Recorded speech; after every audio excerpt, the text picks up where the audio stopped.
কয়েকদিন আগে মাহফিল নেওয়ার জন্য ডিপ জল এসেছিল, দুইজন বডি গার্ড নিয়ে। আমি যেখানে আসি ওখানে আমি মনে করলাম যে ওনার নামে একটু উল্টাপাল্টা বলা হয়েছে, আল্লাহ বডি গার্ড নিয়ে এসেছে।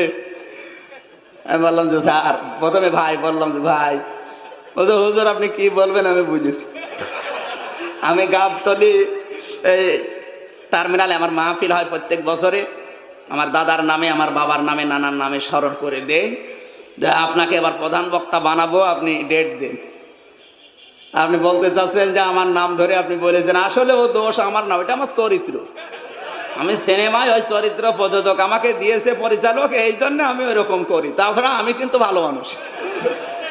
হ্যাঁ আমি ভালো মানুষ, আপনি কেমন ভালো আমি জানি। ব্যক্তিগতভাবে অনেকক্ষণ কথা বললাম, দেখলাম না লোকটা খারাপ না, ভালো মানুষ, কিন্তু ওর চরিত্র, ওর পাঠ ওইটা।